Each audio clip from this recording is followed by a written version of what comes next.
Crap. I became too greedy. The last 2 million must have done it. I should have just forgotten about it. I knew something was wrong with this bill. Crap. Now they are getting closer, although they seem to think that I didn't know that yet. This will help. I still had time to leave and make sure they couldn't track me any further. Luckily, I had a plan for this. So, who am I and who is trying to track me? Who I am now is not important, since this identity is about to disappear completely. In 2 hours, I will become someone completely different. The trail the hunters are following will reach a dead end before they can get enough information to figure out who I am. What I am, or will soon become, is a hacker. I'm a very good hacker. I'm also a very angry hacker with a very select list of targets. I'm hunting drug cartels. I monitor their bank accounts and, anonymously of course, provide incriminating evidence to the appropriate authorities. I am personally responsible for the conviction of 4 politicians, at least 50 police officers, a dozen soldiers in different countries, and more petty traitors than I can even count. I also siphoned over $100 million from their coffers. Of course, I take a percentage of that, but about 80% goes to various charities. Most of them deal with drug addiction and rehabilitation programs. Why, you ask? Just. My little sister got involved with the wrong guy. I really didn't like him, but she didn't listen to me. I did everything I could, but she made her choice. I tried my best to take care of her after our parents died. I've always been very good with computers, but the 2 dark years I spent in depressive isolation after identifying what was left of her body took me from really good to almost magical. I spent those 2 years alone in the basement of my parents' old house, learning dark secrets and how to manipulate them. I found rear doors in most security programs. Somewhere during these 2 years, some very harmful information about a gang of drug addicts that tortured and killed my sister fell into the hands of the DEA. Rival gangs received information that the gang in question was using state evidence against others to try to make a deal. The gangs move faster than the cops, so the government saved a lot of money on lawsuits. My pursuers are hired by the cartel, which I relieved of approximately $30 million. I really should have stopped at $28 million, but then I discovered another small account. I knew there was something wrong with it, but I was young, stupid, and still angry. As soon as this money passed through 40 different accounts in 6 countries, my anti-hacking programs began to raise alarm bells. Someone included a backtracking program on the account. They were looking for the place where the attack began. It will take some time. They had to go through about 100 IP addresses before they could even begin a chain of bypass servers. I inserted the flash drive and made a few keystrokes and mouse clicks. The trail leading to me was effectively cut off with no way to obtain data. The abandoned building I lived in burned down from a homeless fire that got out of control. The hard drives and memory cards were burned in a fire in the desert, along with all my personal documents. Convinced that it was impossible to obtain any information from the burning pile of debris, I got into the van and drove to the west. I arrived in Las Vegas 4 days later. 5 years later. Darling, help me. The computer is acting up again. I called my beautiful wife, Linda. Seriously, Mark, how is it possible for a 25-year-old man to be so bad at computers? What would you do without me? She said, quickly kissing the top of my head. A couple of quick clicks and keystrokes, and I was back to checking my email. Dinner will be ready in about half an hour. Thank you, dear, I replied, watching her return to the kitchen. It's been 2 years since Linda and I got married. I couldn't believe how lucky I was. After leaving my previous life, I recreated myself. I worked as a truck driver for a local lumber mill. We were a trade union yard, so the wages were decent. I very carefully withdrew a couple $100,000 from one of my offshore accounts and bought a nice, modest 3-bedroom house on about an acre of land. I built a secluded building next to the house to use as a store and warehouse. I also added a hidden room to restore and update my computer system. It was a small walk-through storage room, but it had a raised floor that went up to access the stairs leading underground. It looked like a regular concrete floor. I decided that I would give up prosecuting dealers and cartels for a while. I had enough money stashed away in case I needed it, and it was prudent to disappear and let things cool. However, I didn't want to lose my skills, and I needed to keep up with new technologies. The store was for my hobby of building old muscle cars. My wife was not at all interested in this, so she never came into my store. It also gave me time and privacy to go online and play a little without her suspecting anything. You might be wondering why I'm hiding this from her. The truth is that she knows me as a simple mechanic and truck driver who knows almost nothing about computers. Obviously, when I met her and we started dating, I couldn't just go out and introduce myself as a hacker named Ghost in the computer underground. First of all, the feds were looking for me. I committed several cybercrimes, and they also wanted to lock me in a room and use my skills for their own purposes. Secondly, there were some very bad criminal organizations that had me on their target list. If they had caught me, my end would have been very ugly and extremely painful. How long would our relationship last after this? Do you even need to ask? After we got married, there were a few more things to do. It was for her own protection. If she didn't know, they couldn't use her to get any information. No. It's better that she only knows the man she married. Okay.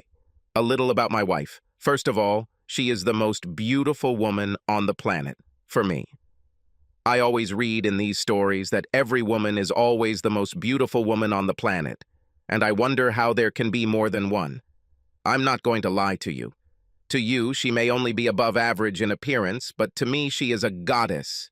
Different points of view and different touches. She is 5'6", tall, wavy, coppery bronze hair down to mid-back, emerald green eyes, 34D breasts, small waist with flat tummy, slightly wide 40, hips with an ass to die for. Long, slender, toned and tanned legs. She has a thin nose, high cheekbones, dimples when she smiles, full, kissable lips, and a prude chin, but not too prominent. So how did we meet? I was working at the sawmill one afternoon when she came in. She needed a couple of boards to put up shelving in her new apartment. While we were choosing her order, she mentioned that she wasn't really very good with tools. Apparently, I offered to come over after work and install the shelves for her. My price was that she would buy the beer and let me do it for dinner the next night. After this, dinner turned into dancing. Sorry, guys and girls, there's no wild sex here. The date ended with just a chaste kiss on the cheek. The truth was that I was really afraid of girls. Perhaps a little explanation is in order here. When I stole all that money from the cartel, I was a skinny 19-year-old, 6'1", 110-pound computer nerd. My sex life up to this point was non-existent. Since my arrival in Las Vegas, I have had a total of 3 experiences with prostitutes. The first one was quite disappointing. She stood on Fremont Street. I picked it up. We did it in the back seat of my car, but she acted like a robot. The second time I was in a brothel in Pahrump. At least she acted like she cared. My third time was also in a brothel in Pahrump. This time I had the necessary funds. I paid for the whole night and made her really teach me how to please a woman. Now I was dating a woman I liked. It wasn't until our 5th date that we had sex. I took her to dinner at the Stratosphere. From there, we moved to a hot dance club on the Strip. After a bottle of expensive wine with dinner and a few drinks at the club between dances for 2 hours, we returned to my house. I used to think she was beautiful, but without clothes, she was an absolute goddess. I didn't even have to ask. The wet sheets answered my questions about whether everything was okay. As long as I made her happy, I was fine. Apparently, the last prostitute I visited actually taught me well. I also spent a whole year playing sports. This, combined with my work, has increased my muscle mass and endurance. I was now 6 feet 1 inch tall, 220 pounds. Of course, I considered myself a nerd. Another thing I should probably mention is that I really had no idea about the size of my manhood in my pants. I just assumed that I was just like everyone else. Of course, the prostitutes raved about my size, but they had to. Right? Of course, I didn't really believe them when they raved about my size. Linda and I dated for about 6 months before I proposed to her. 6 months later, we got married. We were happy together. She worked as an accountant for a large national company with an office in Las Vegas. She made pretty good money there, and we combined our incomes to live a pretty good life. I never needed to dig into my secret accounts.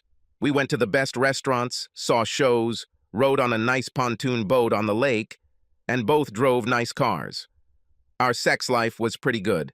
On average, we met about 4 times a week. We didn't have children yet, so our lovemaking took place almost all over the house, in the backyard, in the pool, and hot tub.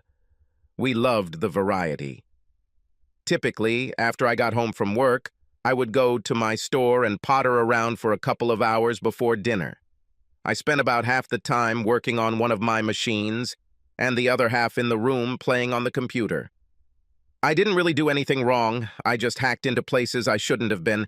I never actually took anything or entered anything into the system. I kind of maintained my skills. Of course, I could steal a lot of data and money, but I didn't want to leave any traces. After dinner, we snuggled up on the couch and watched a movie before going to bed. Sometimes the bed included a couple of hours of sex before falling asleep. I continued to demonstrate my complete technological incompetence. After all, who would look at someone who can barely check his email and assume that he is one of the world's most wanted hackers? All this time, I was hacking the computer systems of banks, governments, and large businesses. I also reconfigured the army of personal computer bots that I used to have. I masked my location by initiating my hacks from foreign servers, sometimes from several servers at the same time. About 6 months ago, I noticed Linda was becoming a little more tense. It didn't really seem like that big of a deal, though. Sex has dropped from about 4 times a week to 2. She worked longer hours and was tired when she came home. Most of the time, she just went straight to the shower, ate dinner, and then went to bed. I asked her, and she said something about a big bill they were trying to get. It seemed plausible. Sometimes she would call me from her office on a Friday to say that she was going to happy hour after work with a few of her coworkers. She's done this enough times for me not to worry. After about 6 months, I asked how long it would last. I figured by this time they would either have the bill or lose it. Linda told me it would probably take another week or 2 before things calmed down again. I decided she needed a little pampering since she's been working so hard, so I bought her a full-day spa package for this Saturday. She was thrilled when I gave it to her on Wednesday night. She thanked me and we ended up in bed, giving each other incredible pleasures. Saturday finally arrived and she left for her spa day at 9 a.m. With a quick kiss, she walked out the door. She won't be back until 4 o'clock in the afternoon. I grabbed my coffee and went out to the shop to finish building the engine I had on the bench. After about an hour, I took a break and went to my computer room. Up until this point, I had deliberately avoided hacking Linda's company. It was one of those don't shit in your own kitchen things. I was pretty adamant about this. I did not contact the company I worked for, and I would not contact the company she worked for. After logging in and checking my security programs, I began to wonder what this large account was. Maybe I should look into what it was and maybe take a look at their servers to see what was there. Their safety was child's play. I was there in a couple of minutes. First stop is Linda's computer. She was working on the project so I can get some pointers in the right direction from there. Strange. There was nothing special about the new big clients. I did a few searches using the keywords offer, new client, quote, and a few others that were related to trying to win a new account. Nothing. I started looking through her folders. That's when I found a locked folder called Photos for James. Why does Linda have a folder of photos for this little weasel? Yes, I knew who James was. I met him several times at corporate events that I went to with Linda. I didn't really like him very much. Even though Linda thought she was actually pretty good with computers, I had the folder open in seconds. To say I was shocked would be the understatement of the year. There were dozens of nude photographs of Linda in her office. There were pictures of her having sex with another guy in different positions. The worst thing is that she even had photos of sexual games, which she constantly denied me. I sat and stared blankly at the photographs. At that moment, I felt a part of me die. I soon came to my senses and started thinking about meeting her as soon as she returned home. The divorce from this bitch was a foregone conclusion. I had a few hours left before she returned home, so I continued to search for more information. I thought it probably started about 6 months ago when I first noticed a change in her. I opened her email and got an even bigger shock. Several of their email conversations revealed that this was much more of a long-term thing than I thought. Apparently, they had been lovers for about a year before she met me. If that's the case, then why did she start dating me in the first place? What's happening? I found another email where she mentioned something about accounting errors with several of her large clients, as well as their own company. Then there was something about an offshore account. I switched to James's computer. There were also photographs of Linda. Several showed her in what appeared to be a motel room and in another man's bedroom. I needed more time to do this, so I ended up copying his and Linda's computers, as well as their folders on the company network, to a spare drive on my server. Out of habit, I checked the personnel folder on the server. I stopped for a minute when I saw my name on one of the folders. Before leaving the network, I installed some spyware on both computers, as well as on the server. This will automatically redirect everything they did to my computer system. Needless to say, any work on my cars took a back seat for a while. Linda returned from her spa day and thanked me with a long night of amazing sex. Yes, I was disgusted with her for what she did, but I'm a guy. I will not miss the opportunity to have amazing sex with a beautiful, enthusiastic, and energetic woman. She could be the devil incarnate, and I would still take advantage of it. Oh, exactly. To me, she was the devil incarnate. Sunday came and I returned to my store. Linda was sleeping when I got up, so I took the opportunity to open her phone and install spyware on it. Text messages will be secretly copied onto my computer system, and all phone calls will be monitored and digitally recorded on a separate hard drive. I will also be able to track everything she did online. Linda left around 10 a.m. She said she was going to meet one of her friends to go shopping. She had the Find My Friends app disabled on her phone, so I hacked into her car's internal GPS to track her instead. Surprisingly, she actually went to the mall. After making sure that she would not return soon, I took her laptop. The first step was to copy everything that was on the laptop to another hard drive. I then downloaded a keylogger program and configured the camera for remote access. I didn't think I'd have much time before returning the laptop to where she left it, so I decided to quickly check her browser history. That's when I found the second email address. I also noticed that she visited the bank in the Cayman Islands several times. I'll have to look at this later. I wiped some grease and oil off my hands and face to make it look like I was actually working on the car when I heard Linda come home. Shower, dinner, movie, then bed. For a week, I maintained the appearance of being an ignorant, loving husband. Every evening, I would go to the shop, pretending to work on one of my cars for a couple of hours. In fact, I was sorting through mountains of information that I had collected. On Tuesday evening, I read an exchange between Linda and James that caught my attention. James warned her about deleting the history on my laptop after using it. Why did she need my laptop? Of course, I set up my laptop to connect to servers as soon as I bought it, but I never thought about spying on myself. The next evening, as I was looking at the day's updates from their work computers, another stream of data started coming in.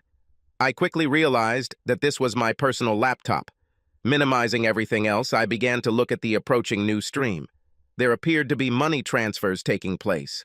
I turned on the laptop camera and moved the feed to another screen. Linda worked on my computer. She also had Bluetooth in her ear. The microphone picked up her voice as she spoke.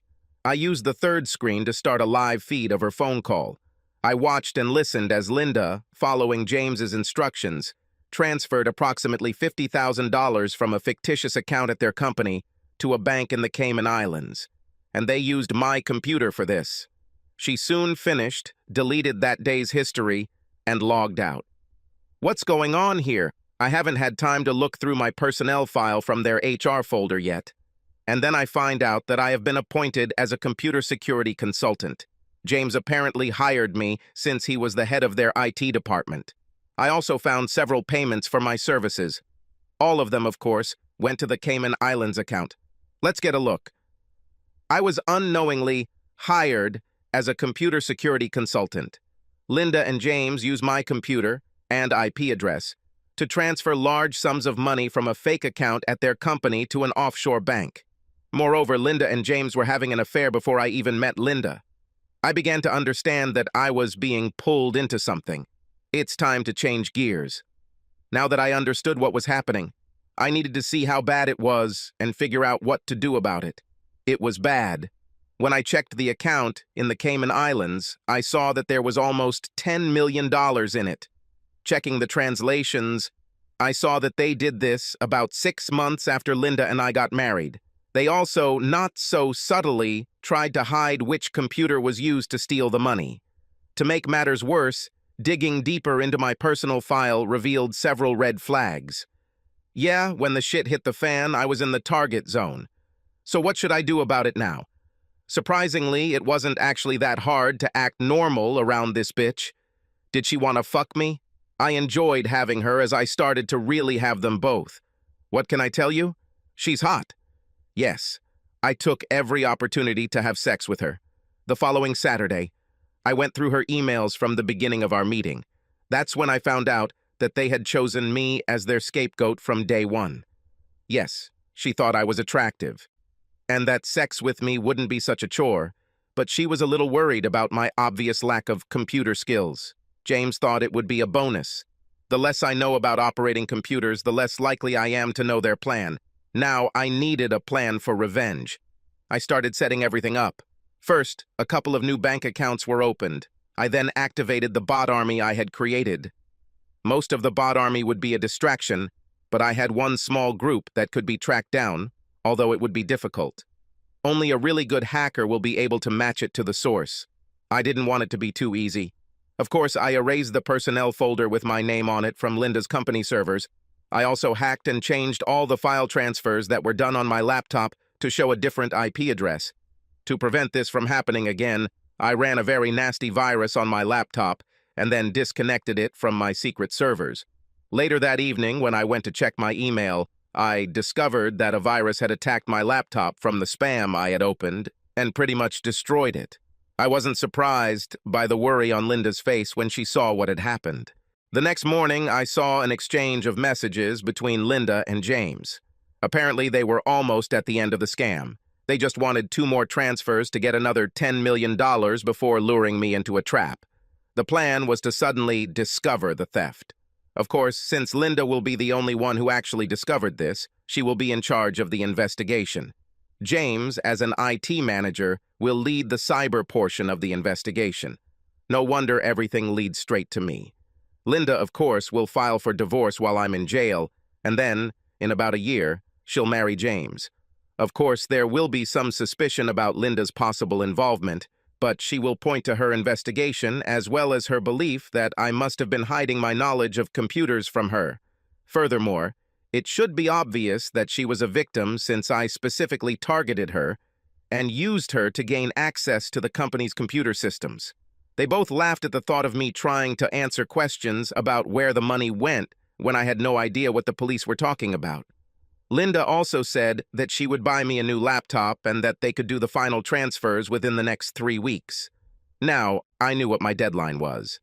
On Monday, I told my boss that I needed a week off to do some personal things. I had a lot of free time, so it wasn't a problem. I did some research on the internet to find the meanest, dirtiest, most aggressive shark for a divorce lawyer in town and made an appointment for the next day. They thought they had 3 weeks, but they would be lucky if they lasted 2. Returning home, I turned on the computer and got to work. I logged into James's home computer. For an IT guy, you'd think he'd be smart enough to turn it off when he's not using it. No. All he did was turn off the monitor. I ran his computer through a server in Belarus, not that it would really matter because the connection would be erased anyway. His computer will be the end of the road for anyone who follows it. The cartel I joined 5 years ago at least learned a thing or two about security. They changed their accounts and passwords, but still used the same banks. Updated passwords? They only work if you don't store them on your personal computers, which are vulnerable to phishing software embedded in email links for products that any multimillionaire would want. This was just preliminary work. I'll wait until I'm done with Linda before I go after James. James won't survive this, and I still need to use him to bring Linda down. As usual, I went to my shop to work on my car. She actually left to run to Walmart and buy me a new laptop. While she was away, I did some preliminary work on the arrangement. It was important for her to be at home when she used the computer. If she could show that she was not at home, she would have an alibi. I couldn't let that happen. When she got home, she texted me that she had bought me a new laptop and said it would take her about an hour to set it up for me. I thanked her and got to work. First, he cut all ties with James. I hated her, but I still didn't want her to get hurt. James will probably be tortured and killed, but Linda will just go to prison for the next couple of decades. Who knows? I used a separate server route to Linda's laptop. There is no detour here, just a direct link to her work computer and then to the company servers. $20 million was transferred from the company to 4 different accounts in her name. Travel plans were then made. A one-way ticket was purchased for her to the Cayman Islands on Thursday morning. Before leaving her computer, I removed James from her contacts, erased all emails with him, and deleted all history from the account. Then I removed all my spyware. It was a risk, but I didn't think she'd have enough time to do anything too bad. Finally, I severed and erased the connection I had with her laptop. After all this, I remotely disabled the wireless router in the house. I had a separate one and a much better one in the store. Of course, she didn't know this. The message popped out from the spyware I installed on her phone.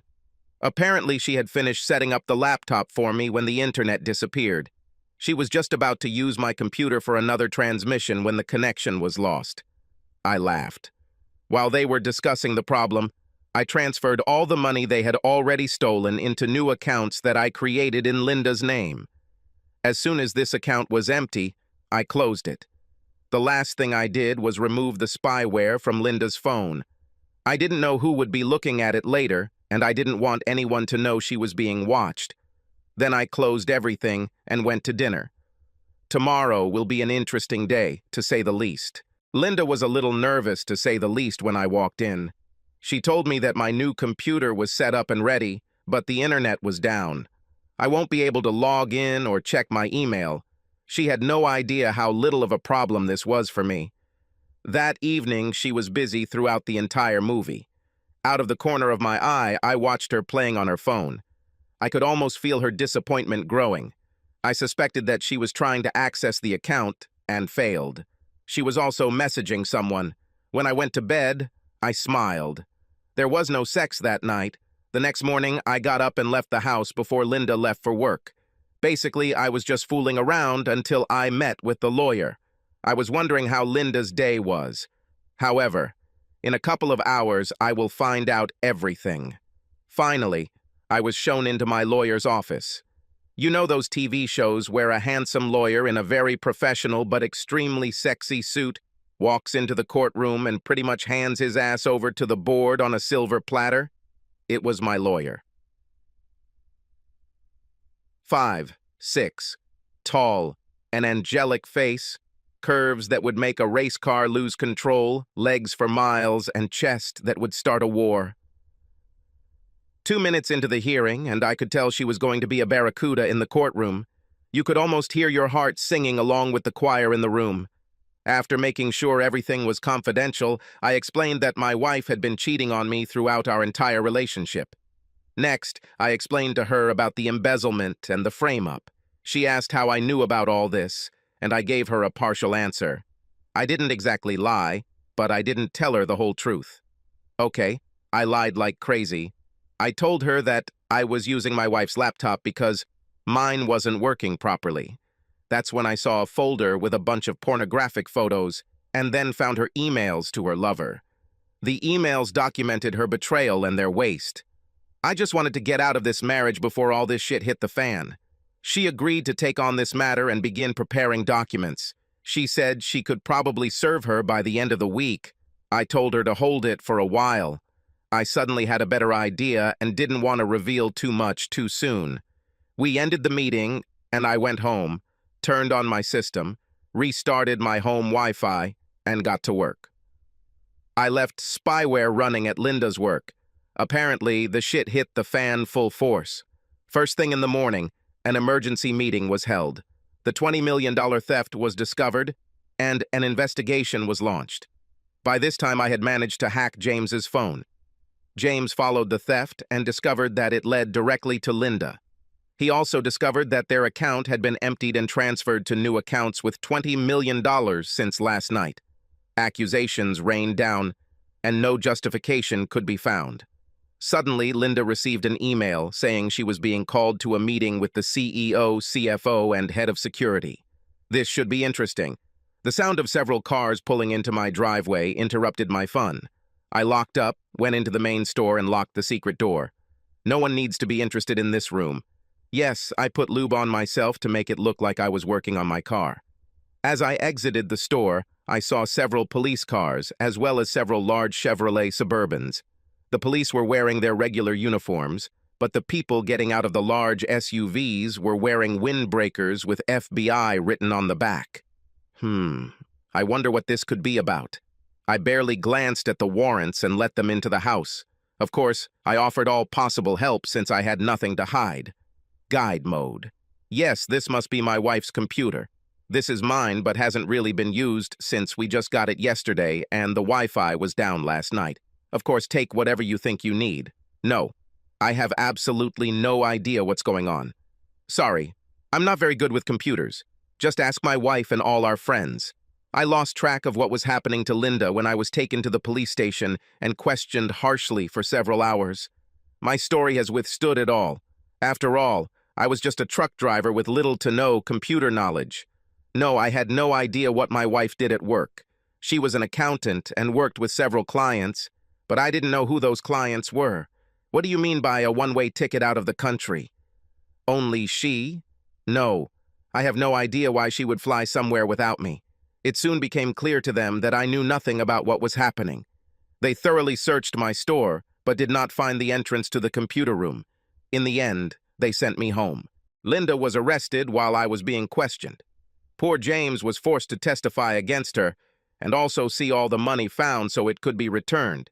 He must have really felt betrayed when he found out that she had cut off his access to the money, transferred it into her own accounts, and then booked a one-way trip out of the country, leaving him with nothing. Fortunately, I foresaw that I would be interrogated. After all, I was her husband. It would be reasonable to assume that I might be working with her on this. Of course, I was her only phone call. Being an obedient husband, I called and found her a lawyer. Yes, I made inquiries about every criminal defense lawyer in town. Obviously, I needed to find the best lawyers, so I wouldn't accidentally screw up and hire one of them for her. No, I purposely hired one of those who was slightly below average. I wanted her to be convicted and serve her entire sentence. The cool thing is that this is a federal case, and that there is no parole or release for good behavior in federal prisons. If you are sentenced to 20 years in federal court, you will spend all 20 years in federal prison. All the way. I attended her bail hearing and used the house as collateral to bail her out. Because she was at risk of flying, she had to wear an ankle monitor. No matter how much I hated her, I could pretend to be a loving husband by all outward signs. Luckily, she was too depressed and shocked by her predicament to want sex. Her cell phone was confiscated as evidence, so I went down and bought her a new one. Yes, I took it to my store and added my spyware to it before giving it to her. Strangely, James blocked her number after she wrote him the first message. He replied that he could not have any contact with her since he was going to be called as a witness against her. Foolishly, she refused a plea deal and insisted on going to trial. She continued to claim that someone had set her up. She really thought she would win. True, she didn't do it. Oh, she was guilty of taking half the money that was in that account, just not all the money, or using that particular account, or using her own computer, or buying a plane ticket, or firing her partner. Of course, the money was returned and returned easily. The trial was funny from my point of view. It was very interesting to watch James testify against her using computer records. I saw his internal struggle over having to testify against his mistress, but he also thought that she had betrayed him and was planning to run away and leave him behind. All Linda could see was that her soulmate had betrayed her and sent her to prison. I was filled with jubilation during the 3 days of his testimony. I watched silently as her love for him turned into hatred. She did her best on the witness stand, testifying on her own behalf. Unfortunately for her, the evidence was too strong, and she really couldn't come up with a plausible explanation for it. She will spend the next 20 years in federal prison. As the trial came to an end, it was time to take care of James. I had a really evil plan for him. Unfortunately, he will never know why this happened to him, or that it was me. I couldn't take that risk. That would be fun. I asked my lawyer to change the divorce papers to take into account Linda's conviction and the fact that she would be in prison for the next 2 decades. She was served within a couple of days. I opened a couple of new accounts in Geneva, Switzerland, and the Cayman Islands with links to James. Using the dark web, I left a few subtle traces, all of which led to James's IP address. The ghost returned after 5 years. Of course, hacker chats picked it up. Now comes the hard part.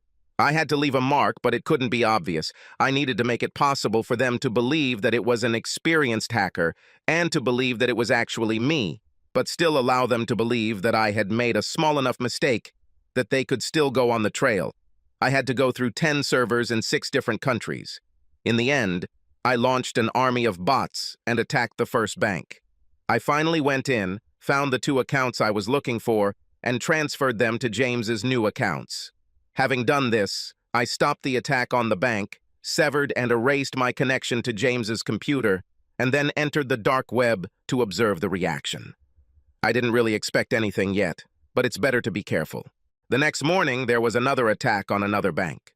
4 more accounts were emptied. Now there was 20 million in the account I opened for James. People started looking for me. They won't find me, of course, but they will eventually find the ghost. Several dark web hacker boards caught fire. There was a group that was following the trail. It seemed like it was the same group that had been tracking me 5 years ago. It's time to end this. I returned to the bank. I bypassed James's computer and transferred $20 million to another account I had opened in Switzerland. I then erased all fingerprints from that transmission.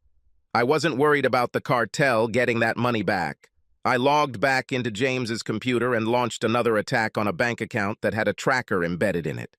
This time it was only $2 million. The money didn't matter, only the tracker attached to it did. Last time I ran away because I knew about the thefts and could see how the beacon worked. If I didn't know about the money transfers or accounts I had, and if I didn't know about the tracker attached to that last account, I would have been caught. I wonder how James will try to explain all this to them.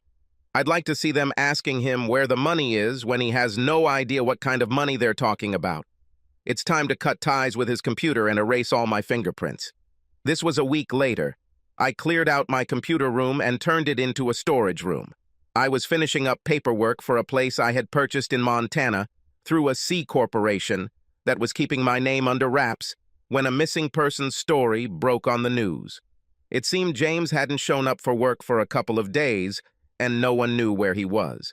His car was found abandoned in a shopping center parking lot, but he was nowhere to be seen. I wonder where he might be. Well, I needed to get back to packing. James. No! I screamed as they used the cattle prod again to torture me. I swear I don't know what you're talking about. Bullshit, Mr. Ghost. This time you made a mistake. The tracking software led us straight to your computer. We found all the data on your computer. We recovered $2 million from the last hack, but we want to know where the remaining 20 million is, as well as the 30 million from 5 years ago. You tell us this, and we will quickly kill you. Keep lying to us, and it will only get worse. But I do not know. They grabbed me just as I was about to get into my car at the mall. I felt a needle prick in my neck. Then, nothing. I woke up a few hours later on a private jet, securely strapped to my seat. That's when the questions began. I had no idea what they were talking about. They kept calling me Ghost. They asked about the money they said I stole. A few days ago, there were $20 million, and another $30 million 5 years ago. They didn't believe me when I said I didn't know anything. I actually wet myself when I was shown the hard evidence on my personal computer. I could give them the answers they needed and die quickly. Otherwise, they would turn the rest of my much shorter life into pure agony. I screwed myself when I realized I had no answers to give them. Right now, I was hanging naked from the ceiling of a bunker somewhere deep in the jungles of Colombia. My legs were spread apart to give them access to my genitals with the help of the cattle. I've been here for 3 days already. On the first day, they beat me when I couldn't answer. On the second day, there was a whip. Today, it is a push for cattle into sensitive areas. I really wish I could give them answers. I really don't want to know what will happen tomorrow, or the day after tomorrow, or the day after tomorrow. Mark. Moving day. James left a little over a month ago. His tortured body was found on the side of a road in Colombia yesterday. Mark will disappear by the end of the day. I will accept my new identity after one more stop. I have already sent everything I took with me. All this was sent to a storage facility in Denver, paid for by bank transfer from an anonymous account. Linda was brought in and handcuffed to the table opposite me. She didn't look very good. Orange was definitely not her color. No makeup. Her hair was a little disheveled. She also had bags under her eyes. Looks like she's not used to prison yet. "So, how are you holding up?" I asked. "Please, Mark, you have to help me. I didn't do what they said," she begged. "Linda," I sighed, "I can't do anything for you. Besides, we're getting a divorce." "Please, Mark. I didn't do this and I don't want a divorce."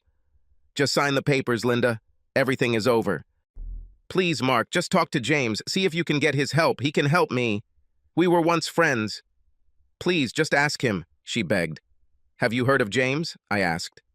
"No. I kept waiting for his visit, but he never came." "Well, now he will never come. He was killed in Colombia." Her face turned white with shock. "Apparently, the authorities believe that he stole a lot of money from one of the drug cartels." "No, he couldn't do it," she said. "He may not have known, but they seemed to think he knew." "Now, Linda, you really should just sign the divorce papers and forget about it." "But you leave me with nothing," she exclaimed.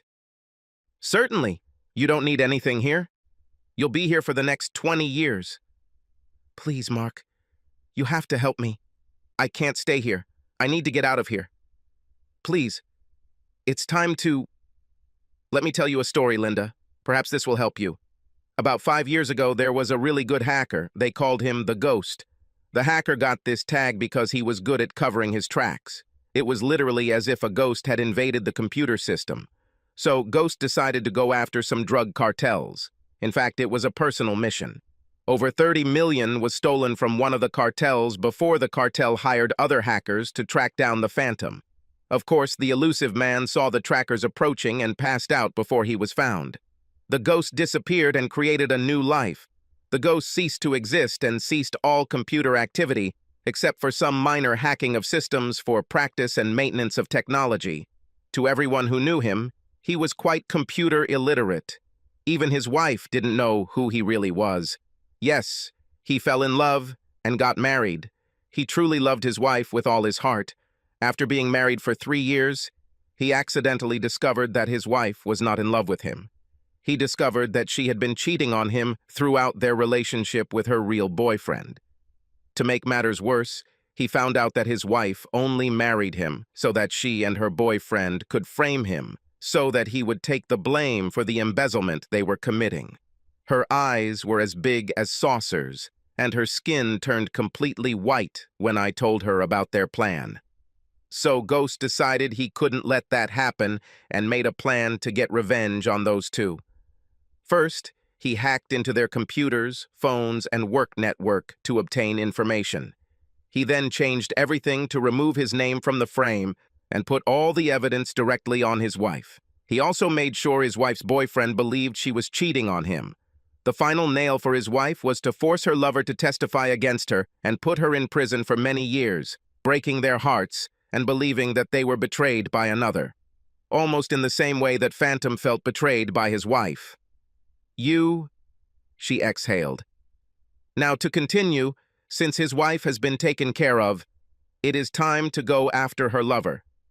After all, The cartel was still looking for the phantom. Why not take revenge and make the cartel believe that they have finally caught their prey? Well, Ghost used his wife's lover's computer to hack and steal a ton of money from this cartel. Unfortunately for his wife's ex-boyfriend, Ghost was a little careless and made a small mistake. The Ghost didn't completely destroy the trail leading to the boyfriend's computer, so the cartel was able to trace the hack back to the boyfriend.